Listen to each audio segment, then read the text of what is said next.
प्रिय छात्रों, ये कोरोना की वजह से हर छात्र हमारे तक नहीं पहुंच पा रहे हैं, इसलिए आप लोगों को हम वीडियो के माध्यम से अंग्रेज़ी सिखाने का काम कर रहे हैं।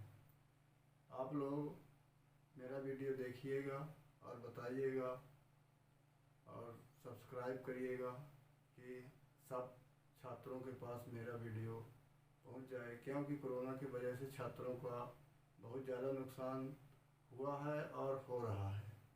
तो हम आप लोगों को अंग्रेज़ी सिखाने जा रहे हैं। तो आप लोग देखिए कि अंग्रेज़ी की शुरुआत अल्फ़ाबेट से होती है।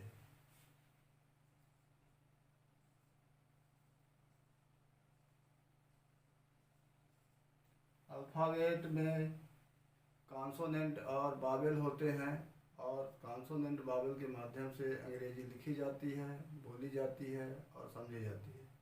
कोई भी भाषा अगर हम सीखते हैं तो उसमें पहले हम अल्फ़ाबेट ही सीखते हैं।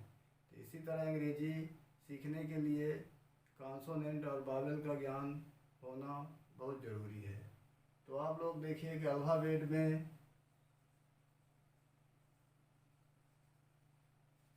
कॉन्सोनेंट और वावेल होते हैं। जैसे हम लोग हिंदी पढ़ते हैं तो हिंदी में कॉन्सोनेंट का से ज्ञा तक होता है और वावेल जो है तो आ से आह तक होता है। लेकिन अंग्रेज़ी में मात्र 26 अक्षर होते हैं। 26 अक्षर में 5 वावेल हो जाते हैं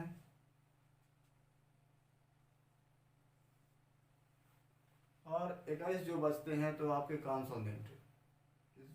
तो अंग्रेज़ी में 26 अक्षरों में पूरी अंग्रेज़ी सीखी जाती है।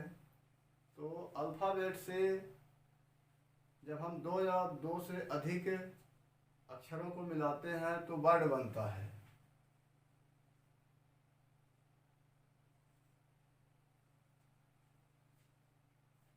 लेकिन जब सही क्रम में अगर इनको हम रखेंगे तभी शब्द कहलाएगा। जैसे यदि कोई सोचे कि हम BTA अगर ये शब्द अगर हम लिखते हैं तो ये शब्द नहीं कहलाएगा। 2 या 2 से अधिक वर्ण तो मिल गए हैं लेकिन ये शब्द नहीं कहलाएगा। जब इसको हम सही रखेंगे BAT तब ये हमारा शब्द कहलाएगा। जब 2 या 2 से अधिक वर्ड मिलेंगे तब हमारा एक सेंटेंस बनता है। तो सेंटेंस भी सही क्रम में जब रखा जाएगा, जब हम शब्दों को सही क्रम में रखेंगे तब वो एक सही शुद्ध सेंटेंस कहलाएगा। जैसे I am going to school, ये आपका सही सेंटेंस है। अगर इसका क्रम हम बदल देंगे कि पहले हम टू लिख दें, फिर स्कूल लिख दें, फिर एम लिख दें, फिर गोइंग लिखें, फिर आई लिखें, ये आपका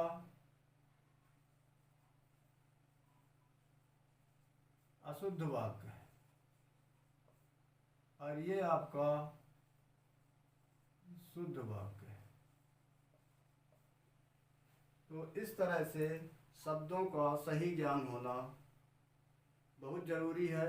और ये जो शब्द हैं अलग अलग इनका अर्थ होता है, अलग अलग इनका कार्य होता है और अलग अलग अर्थ और कार्य के लिए शब्दों के 8 भेद होते हैं।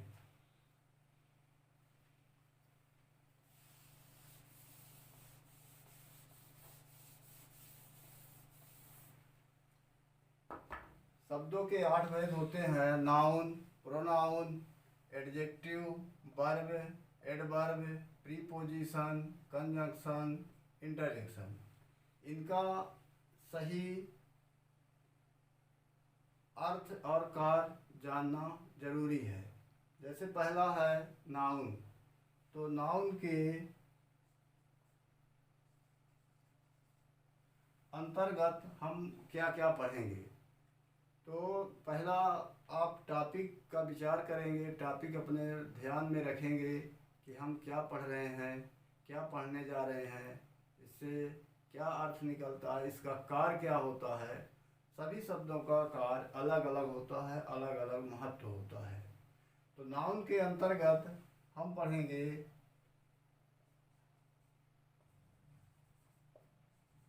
What is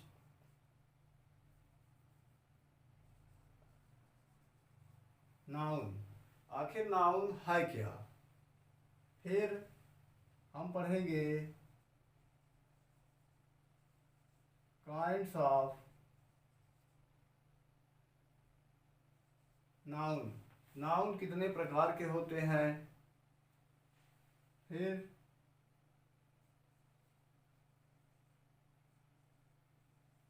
kinds of number. फिर kinds of gender, kinds of case. इनको जो ये 5 प्रकार हैं, इनको हम नाउन के अंतर्गत पढ़ेंगे। तो व्हाट इज नाउन, मतलब नाउन किसे कहते हैं, नाउन क्या है, ये जानना जरूरी है।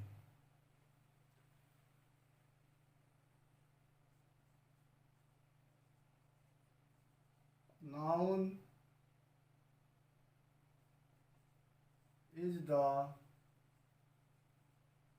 नेम ऑफ पर्सन, प्लेस और थिंग।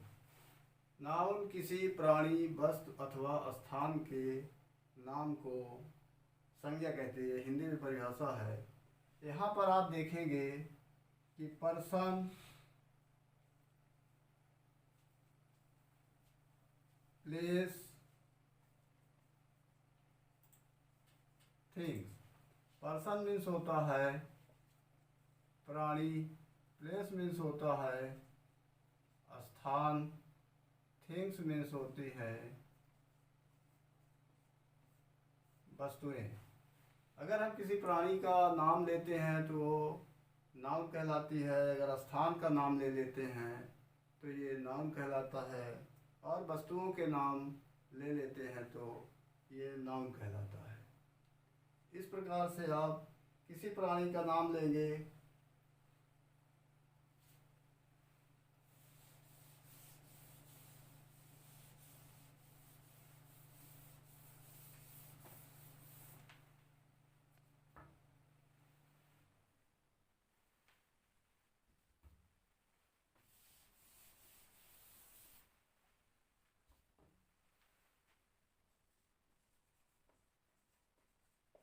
पर्सन में जैसे हम राम,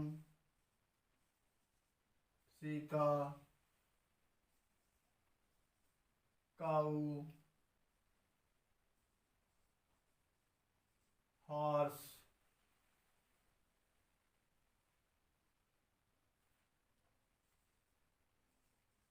लायन,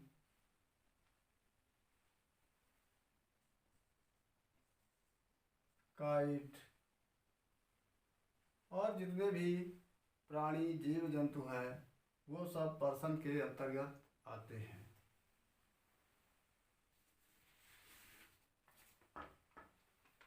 अब आता है जैसे आपका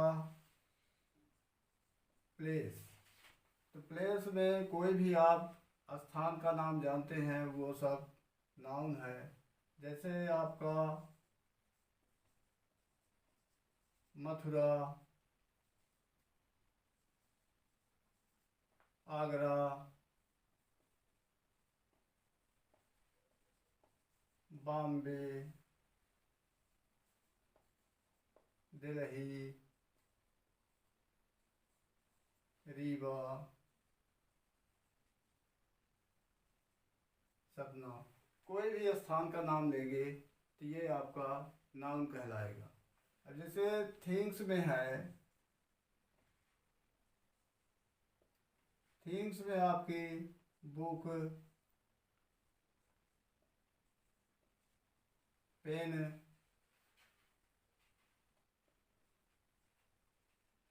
हाउस,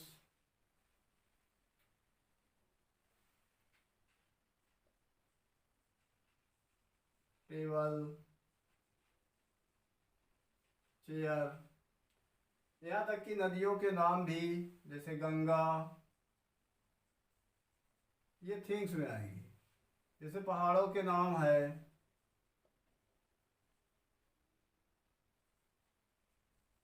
हिमालय, और दिनों के नाम भी आपके संज्ञा के अंतर्गत आते हैं, जैसे संडे। महीनों पूरे जो संडे, मंडे, ट्यूसडे, वेडनेसडे, पूरे एक सप्ताह के दिनों के नाम भी आपके संज्ञा के अंतर्गत आते हैं, नाउन के अंतर्गत आते हैं। और महीनों के नाम भी आपके नाउन के अंतर्गत आते हैं। तो इस प्रकार से आप समझ गए होंगे कि व्हाट इज नाउन, नाउन किसे कहते हैं। आप जितना भी कुछ भी देखेंगे, यदि उसका नाम है तो वो सब नाउन है। तो नाउन किसे कहते हैं ये आप लोग जान गए। अब आता है काइंड्स ऑफ नाउन।